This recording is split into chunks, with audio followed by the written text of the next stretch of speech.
รถบาบุญพี่น้องได้หับบาดเจ็บบ่ซั่นเนาะบ่ค่อยคิดแรกๆเขาว่าบุบแรกเขาว่ารถเจ้านี่ฮอดพี่เลยเพราะว่าอันนี้แพ้เก่าว่าเหยียบเลยแพ้เก่าบ่นี่เก่าต้นตำแบกเลยบ่อันนี้มันลาวแต่เก่าบ่นี่ลาวจักลาวตัวใดญาติลาวต้นตำแบกพุ่นโอ้แต่ตอนทำแม่พูดเด้นี่พี่น้องเอ้ยเนาะนี่เจ้าของรถยันนอนบ่หลับอยู่บ่แรงนี่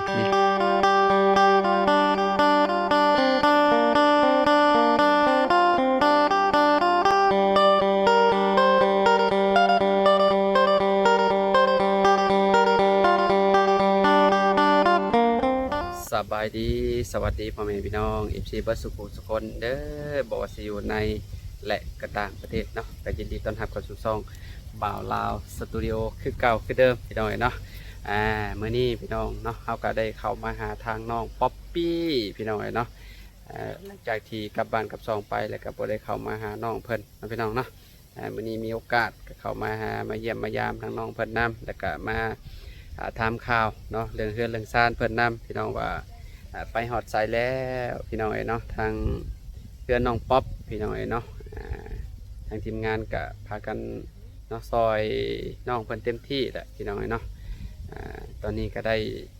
พวกเสาพวกตีนเสาพี่น้องแล้วก็งบเนาะทางโมคูแหละพี่น้องเนาะก็ยังบ่พอพี่น้องเนาะยังการว่าสั่งใหม่นี่ก็ยังเหลือค่าสร้างเนาะก็ยังหลายอยู่พี่น้องเนาะกับอีต้นน้องเพิ่นอยู่ได้พี่น้องเพราะว่าเวลาฝนตกฟ้าลงมาแล้วก็มันเปียกแหละเฮือนเพิ่นพี่น้องเนาะแต่ปีนี้ค่อนข้างสิผลบ่ค่อยดีปานใดพี่น้องมันอยากแรงเนี่ยปีนี้เนาะเขาในนาเริ่มแห้งมาแหละพี่น้องเนาะโอ้ยอีต้นเขาก็บ่แห้งป่านนี้จะได้กินข้าวกินน้ำอยู่บ่เด้เนาะนักพอสมควรอยู่ปีนี้เนาะเพราะว่ามัน8-2 ผลพี่น้องกับโบฮูว่าเบิดเดือน8ตัวนี้8หน้าสิเป็นจังใดเนาะสิผลมันสิมาบ่พี่น้องเนาะเพราะว่าปีนี้พายุบ่ค่อยมีปานใดเนาะผลบ่ค่อยมีเนาะคือผลไม้เลยพี่น้องเนาะผลไม้ก็เป็นอยากเป็นละละเนี่ยเนาะเป็นพวกมะม่วงน้อยมะม่วงยังค่ะนะมันบ่ค่อยมีปานใดปีนี้พี่น้องเนาะมาแบบว่ามากับมาช้าเนี่ยเนาะผลก็ได้โอเคเดี๋ยวขับไปหาทางน้องป๊อปปี้เพิ่นเนาะไปดีใจน้ำน้องเป็นก้อนพี่น้อยเนาะโอ้ยได้ของฝากของตอนมาเนาะจากผู้ใหญ่ใจดีทางบ่าวบุญสารวัตรบอกพี่น้อยเนาะไปเดี๋ยวเข้าไปหาน้องกันเลยพี่น้องป้าโตขักแล้วนี่สบายดีสบายดีสบายดีน้องโดยป้าโตฮะได้ของฝากของต้อนน้องป๊อปป๊าโตหลายแห้งเลยนี่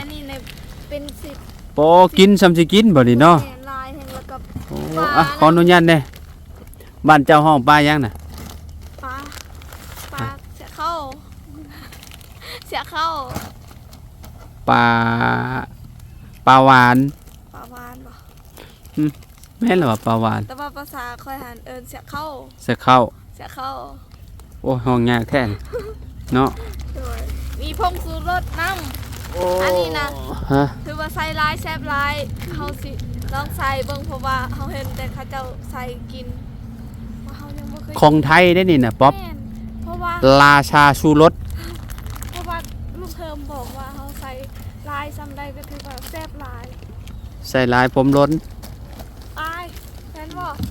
แต่ว่าเขาเจ้าบอกว่าใส่ลายแซ่บลายหักบ่เกี่ยวกันดอกพี่น้อยเนาะป๊อจักทงน่ะป๊อป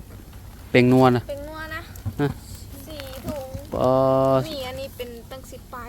บ่สมมุติว่ากินนี่จะได้จักเดือนชูรสนี่บ่คือสิอันนั้นดอกปันให้บ่ฮู้คือการแบบเฮากินให้พี่น้องนำบ่โดยโอ้ใจดีพี่น้องเนาะปันกันเวลาเพิ่นมีเพิ่นก็ให้บ่โดยอ๋อโดยขนาดเพิ่นก็บ่มีลายเฮาก็ยังเวลาเฮามีเฮาก็เข้ากินนำเพิ่นก็มีน้ำใจเนาะอันนี้คือหยังนี่เนาะนี่คือเครื่องปั่นหรอวะไอ้บ่แม่นจอกน้ำแต่ลงแล้วเนาะจอกน้ำมันบ่โอ้ว่าใส่น้ำกินครั้งแรกนี่งามเนาะลายมันเนาะแม่น อ้คักเลยพี่น้องคุณนะ วาย ว้าว งามเพลงมาก สุดยอดเลยลายๆแบบนี้คักได้แก้วอันนี้นะพี่น้องเลยเนาะชงอันชงน้ำอันน้ำมะเกียงกินเนาะใส่เย็นๆนี่ใส่โจกอันนี้นะ แต่ว่า อันนี้โจกใช่น้ เคยเห็นแบบนี้แล้วเคยคิดว่ากันมีแบบว่ามีคนมาลินอยู่เฮือนเฮานี่นะแบบทาง ำ แบบทางผู้ใหญ่เพิ่นมาลินแบบส่วนหลายล่ะ เขาสิมาอธิษฐานแล้วเขาสิเน้นกินกาแฟอะนะ ผู้ใหญ่บ่ แม่น แบบว่าเพิ่นสิมักชงกาแฟใส่แก้วแบบนี้เนาะ โดย ใส่จอกยางน่ะยันมันฮดติ กะบ่ฮู้คือกันเฮา ฮ บ่ ด มี ได้ จอก ใส่จอกยางน่ะจอกแบบว่ามันเป็นยางน่ะ โดย อันน่ะค่อยเคยใส่แล้วอันเวลาทรงอันโอวัลตินน่ะใส่น้ำร้อนน่ะมันจะคดใส่แก้วบัดนี้ก็คล้ายแล้วบ่เป็นหยังแล้ว โดย กระแนมน้ำร้อนน่ะมันเป็นแก้วบ่นี่น่ะ แก้วเบิด แก้วคือกันเนาะ โดย อืม อันนี้เป็นย่างว้า โอ้คักแต่ว่าบ่มีตัวจับเนาะ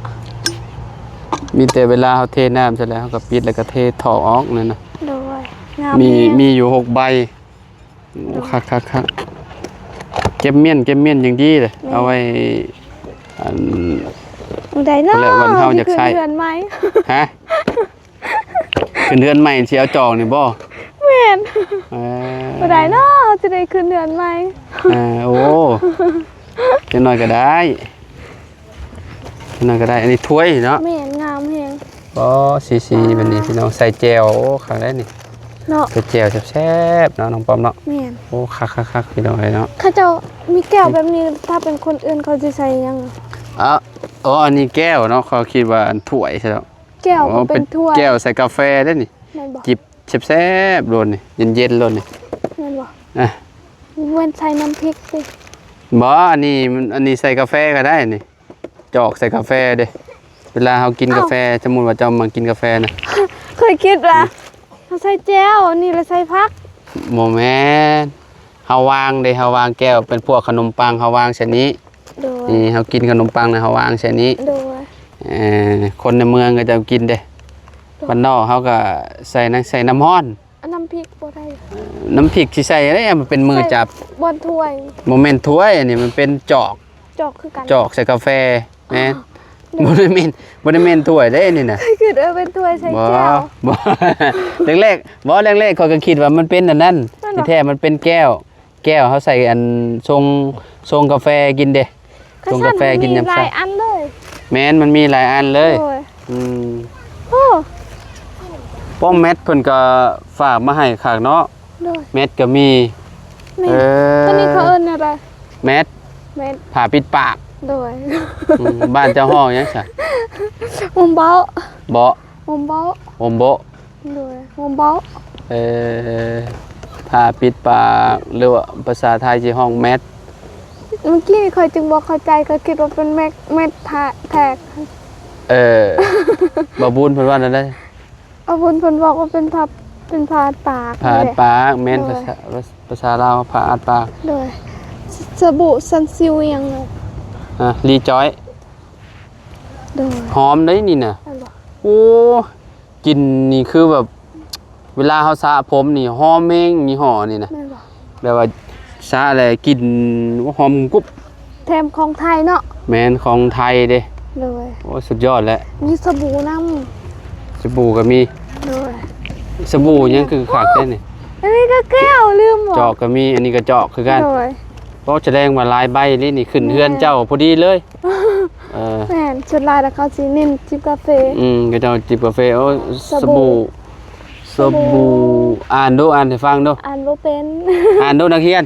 อ่านบ่เป็น สองคนน่ะ สิอ่านบ่ได้บ่ อ่านบ่เป็น สบู่ดอยช้างสบู่ดอยช้าง โดย สกัดจากสมุนไพร3ชนิด โดย ชนิดหนึ่งก็คือแบบขิงสดแล้วก็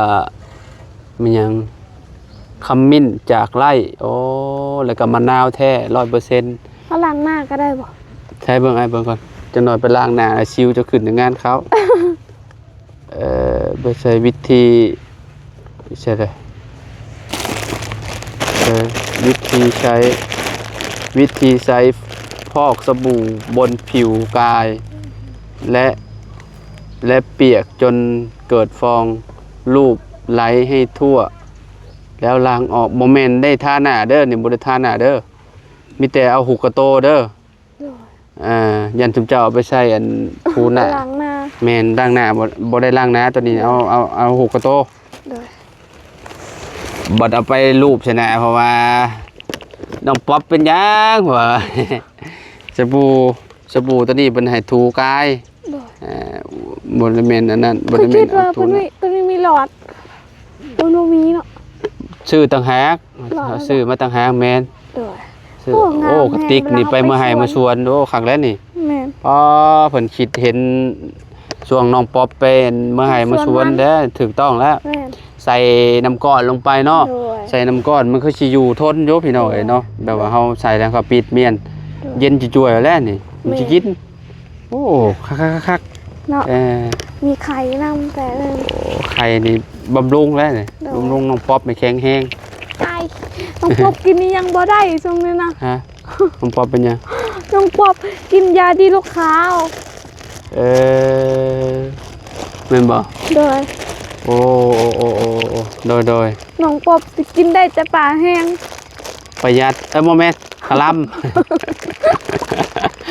คาลัมโมเมนต์ประหยัดสิเลยแล้วคาลัม มีแล้วสิประหยัดเฮ็ดย่างกัน มีของกินมาบักหลายๆหนึ่งบ่ว่าสิกินบ่ได้กินได้อะว่านี่นะพวกมีพวกหยังกินได้ว่า ก็บ่ได้บ่กินได้แต่ปลาแห้ง โอ้ยแล้วกันบ้านเนาะ โดย อันนี้เสือกันฝน แม่นไปสวน เสือกันฝนเวลาฝนตกพี่น้องเนาะฝนตก เอาไป ฟ้าลง เสียหญ้าเด้อ ไปเสียหญ้าเสียหยังขนาดเนาะ โดย กันยุงก็ได้เฮาใส่เสือตัวนี้ยุงซีบ่ได้แล้ว แม่นบ่ พี่น้องแม่น โดย เพราะอันนี้มันยังนี่ก๋วยเตี๋ยวตาคำหอมโอ้คือสิแซ่บเนาะอันนี้เนาะ โดย เส้นน้อยพี่น้องเอ้ย เป็นเพิ่นเฮ็ดเพิ่นเป็นคนเฮ็ดเลยบ่ นั่นแหละเจ้าของเพิ่นน่ะสิอยู่ในตานั่นแหละ เพิ่นเพิ่นชื่อหยัง เราซื้อแม่หยังแม่ย่าอ่า โดย เจ้าแม่ย่าหยังไรพี่น้องเอ้ยเนาะคือสิแซ่บอยู่ไอ้ว่าเนาะ แม่ เวลาเฮาไปต้มแล้วมันมีแบบว่ามันมีน้ำตกใช่เลยหั่นน่ะ แม่นมันแล้วก็ อร่อยกลมกล่อมบ่สูตรเด็ดบ่ได้ฮะ โดย โอ้สุดยอดเลยได้อ บิ่ง เนาะ เป็นตากินเนาะเพราะว่าเฮาสิเมียนอันหนึง บ่เจ้าก็เก็บเมียนเจ้า เก็ กิ บ น เมียนอันหนึง เจ้ากินโดนบ่ ฮะ กินยาที่เจ้ากินเนี่ยโด ป น ระมา บ่ ณ2อาทิตย์ 2 อาทิตย์โอ้ยเก็บเมียนรถ แม่นเนาะเฮาเมียน เก็บเมียนมันอยู่ได้บ่โดนๆนั่นนี่น่ะ เมียนทุ่งนึง เบิ่งมันอยู่ได้แบบโอ้เก็บไว้โดนๆก็ได้สิเป็นหยังพุ่นน่ะโอ้จำสิกินนะเอาเก็บเมียนรถลองเบิ่งให้น้องจะลองอันนี้คือกล้วยจับยวนตัวนี้ ก๋วยจับจวน เส้นนี่เส้นนี่ ตัวใดตัวนี้บ่ บ่เส้นน้ำเจ้าจับนั่นแหละ อ้าวตัวนี้เด้ จะน่าเส้นเพ้อนั่นน่ะ อ้าว เส้นเล็กอันนี้เส้นกล้วยจับ แม่นแต่ว่าคล้ายๆคือกันนั่นแหละเนาะ มันเป็นเส้น มัน เส้น มัน บ้านเฮาก็ห้องเส้นเพ้อนี่ โดย อันนั้นเส้นอันนั้น อันนี้ก็เส้นเพอคือกัน แม่น อันนี้น่ะเป็นเส้นอีหยัง อั ก็ นนี้เส้นกระเปียกอันนี้ แม่น เส้นกระเปียกอยู่ฝั่งไทยก็จะอยู่ห้องกล้วยจับยวน โดย ประมาณนี้แหละเนาะ สมพ่อจึงหนักแห้งเมื่อกี้นี้ ฮะ สมพ่อเมื่อกี้นี้จึงหนักแห้ง โอ้มีหลายอย่างเนาะ แม่ เป็นพวกมีพวกหยังพวกไวบีพี่น้อง แล้วก็ เนาะ ขนม เต็มหมดเลยเนาะ โดย โอ้มื้อนี้ดีขังแล้วได้หลับของกินได้แป้งทาหอมๆอีก แม่ แป้งอัน แป้งตัวนี้เด็กน้อยก็ใช้ได้ ได้ เด็กน้อยฮักก็เกิดเด้ แมน แม่นบ่ แมนเด็กน้อยอันฮะก็เกิดก็ใช้ได้ แป้งอันโคโดโมแป้งเด็กโคโดโมนะให้อันลูกน้ำบ่าวเจ้าใส่ก็ได้ ท่านใดจึงถามก่อน นี่เด้มันบอกว่าแป้งนี่เด้ก็เจ้าเขียนไว้ว่าแป้งโคโดโม โดย แป้งเด็กโคโดโม นั่นแหละใส่ได้ ถามก่อนคันใช้ได้ทั้งเด็กน้อยก็ ยันมันแพ้เนาะ โดยยันแพ้ ใช้ได้เด็กน้อยใช้ได้เป็นยังเป็นเห็นเด็กน้อยอันนั้นอยู่เด้พอดีเลย ดีใจแฮง จนเว้าขอบคุณทางกันทางพ่อกับแม่เพิ่นแบบจนเว้าขอบใจแล้วบ่ค่อยเป็นเลยแบบสั่นแม่จนสั่นดิโดยโอ้เจ้าดาวต่างในน่ะมีแต่เอาข้าวเมียนรถแล้วโดยข้าวเมียนรถเนาะแบบอันแต่กระบาบน้องป๊อปพี่น้องอยากกินก็ต้องคลำเนาะคลำก่อนบอกคลำแล้วยันมันบ่ดีเนาะโดยค่อยคือกันเวลากินพวกยาพวกหยังเดี๋ยวว่าก็เจ้าให้คลำเด้ก็บางทีก็คลำบ่ได้แล้วข่อยกินรถโคตรบ่ได้เด้มันก็บ่ดีพี่น้องเนาะแม่นมันเฮ็ดเอาได้เนาะเฮาอยากเด้มันเวลาเป็นกระเพาะนี่คือกันก็เจ้าให้คลำพวกหน่อไม้เนาะหยังก็เจ้าบ่อยากให้กินปานใดแต่เฮาก็อดบ่ได้เนาะป๊อบเป็นได้เรื่องเฮือนเรื่องหยังเจ้าไปฮอดไสแล้วก็ยังคือเก่ายังคือเก่าบ่ได้มีชมทบมาบ่บ่แน่อาจสิมีเข้ามาได้ไว้นี่ก็ได้เนาะพี่น้องเนาะ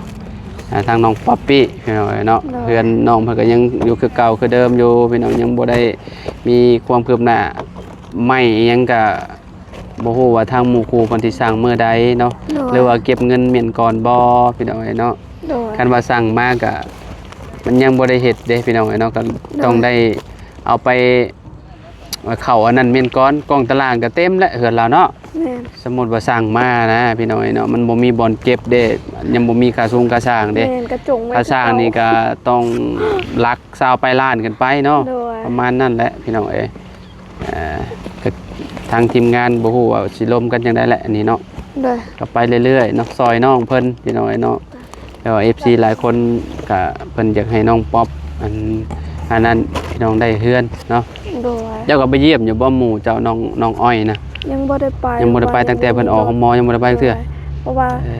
สิแซนหาน้องน้ำก่อนแต่ว่าถ้าให้น้องน้ำว่างก่อนสมมุติน้องน้ำว่างก็ไปกับน้องน้ำบ่โดยเพิ่นไปเอาอยู่ดีโดยพี่น้องเนาะเพราะว่าน้องป๊อปเราบ่มีรถก่อนมื้อนี้เนาะก็เลยไปบ่ได้พี่น้องต้องท่าน้องน้ำเนาะน้องน้ำมันบ่แม่นน้องน้ำเพิ่นเซ่ได้พี่น้องเอ้ยน้องน้ำหมู่น้องป๊อปปี้แหละเนาะบ่ฮู้ว่าเพิ่นว่างมื้อใดเนาะสิว่างเพิ่นว่างก็ไปเนาะโอเคดีใจนำเด้อน้องป๊อปเด้อได้โอ้ยแนวอยู่แนวกินพี่น้องเนาะบ่สิเป็นไข่เป็นมาม่าพี่น้องอันน่ะพวกแก้วพวกหยังใส่น้ำเย็นกินใส่น้ำเย็นกินพี่น้องเนาะโอ้ว้าวลิ้นพันกันแล้วอันนี้บ่ได้ว้าวลายมือพี่น้องเนาะแนวซักผ้าก็มีบัดนี้เนาะโอ้ยเนาะได้ครบบ่เลยพี่น้องเนาะเฮาก็นี่แหละมาฮอดแล้วก็ไปบ้านน้องเลี้ยงเนาะพอดีว่าทางเฮาสั่งเสาตีนเสามาแล้วก็เพิ่นเอาไปอันนั้นลงให้เรียบร้อยแล้วแหละพี่น้องเนาะ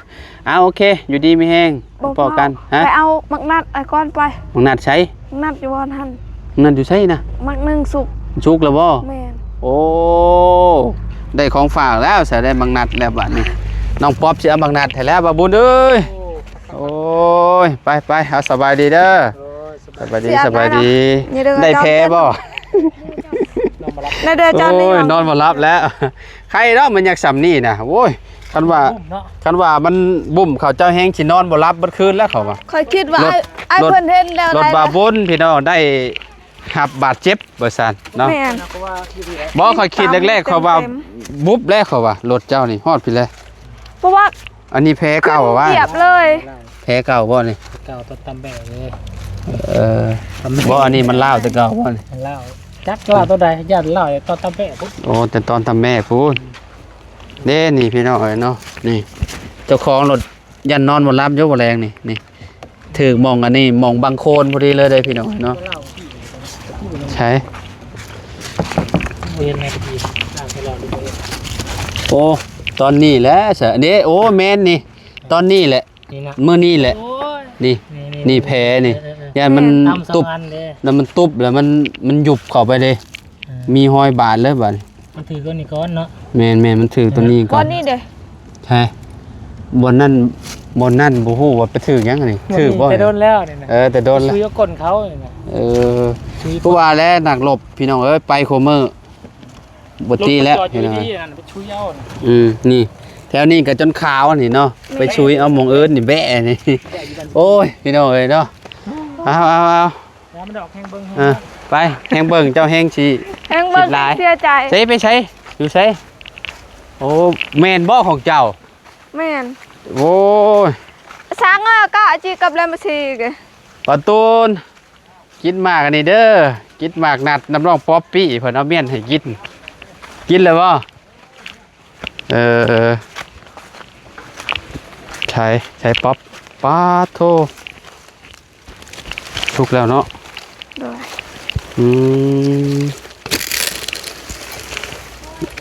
สุกแล้วพี่น้องเอ้ยเนาะอันนี้ของแม่จะปลูกติ miền thì bọn hắn là con nà báo tại vì nhưng bố ไม่ xuống ใช่ bọn khá cháu khang aiบอกมาให้จองhả na บอลบางนี้ใช่ป่ะ rồi เขาว่าเขาจะจองแม่นเขาจะซื้อกินวะ ai sẽ ao mưa bó anh này nè ใช่ ลูกมันน่ะ บ่เอานะเอาว่าให้จะปลูก จ้าจุกไว้นี่ก่อน ปีหน้าจะกินอีก rồi เมื่อวานนี่ก็ปลูกแล้วมึงนี่ก็สิปลูกอีก ปีหน้าน้องป๊อปเพิ่นปลูกแล้วก็ได้กินแล้วปีหน้าพี่น้องเอ้ย เลย เจ้าว่าสิได้กินบ่ปีหน้าป๊อป ฉัน หัก ช่ อ ว อก ย โลด มาก็ได้กิน หักออกรอดนั่นน่ะหักได้บ่ กับโอ้โหคือกัน จับอันนี้หักให้เด้ เนาะ หักออกรอด ไป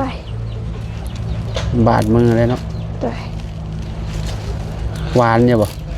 กับโอ้โหคือกันแต่เมื่อวานนี่ถือว่าหวานแฮงแต่ตัวนี้กับโอ้โหคือกันคันว่าหวานกับบ่หวานปากอ้ายแล้วเนาะ จักแล้วแล้วแต่บุญปากแล้วแต่ถึกหมากมันเนาะ โด โอ้ ย ขอบใจหลายๆขอบใจหลาย ยัง ๆพอแล้ว บ่ให้บ่บุญน้ ใช้ให้บาบูนก็กินน้ำกันกับข่อย ำกินน้ำกันแต่ว่ากะ ฮะ ตัวนี้ไอ้ บุสุกป้าบินก่อน มื้อหน้าทาย เฮ้ สุกก็ให้บ่บุญนิดเนาะสุกแล้วเนาะหรือว่ายัง ป้าบินก่อนเมื่อหน้ามาแวะแล้วก็จึงพากินอยู่เพื่อนเจ้าเลย จ้า เนาะ บอกว่าบุญแน่เด้อ ได้นี่เอาไปกินน้ำกันแล้วแหละนี่ โดย เนาะว่าสิจบคลิปแล้วพี่น้องแต่ว่าน้องเพิ่นเอาอันนี้ให้พี่น้องให้น้ำมาขอบใจเด้อ โดยขอบใจไอ้คือกัน ขอบ เด้อ ใจหลายๆ โดย เนาะ ได้กะขอบใจทางพ่อกับแม่เพิ่นผู้ที่ฝากเครื่องมาให้เด้อเพราะว่าค่อยลืมสื่อทางพ่อกับ บ่ แม่ เป็นหยังเพิ่นเบิ่งแล้วเพิ่นก็ฮู้อยู่ดอกเนาะ ขอบใจหลายๆเด้อแล้วก็ขอบใจไอ้น้ำขอให้ไอ้เดินทางปลอดภัยขอให้พระเจ้าอวยพรเด้อ โอเคขอบใจเนาะไปเดี๋ยวขอไม้เนี่ยเนาะขอไม้น้องป๊อปก่อนพี่น้อยเนาะมื้อหน้าจะมาพ่อกับน้องป๊อปเพิ่นใหม่พี่น้อยเนาะก็ขอให้น้องป๊อปเพิ่นมีข่าวดีไว้เด้อน้องป๊อปเด้อเรื่องเฮือนเรื่องซ่านเพิ่นนี่แหละพี่น้อยเนาะเห็นแต่ต้นเสามายามใดก็ได้พี่น้องเอ้ยเนาะเอาอยู่ดีมีแฮงพบพ่อกันเนาะพี่น้องพบ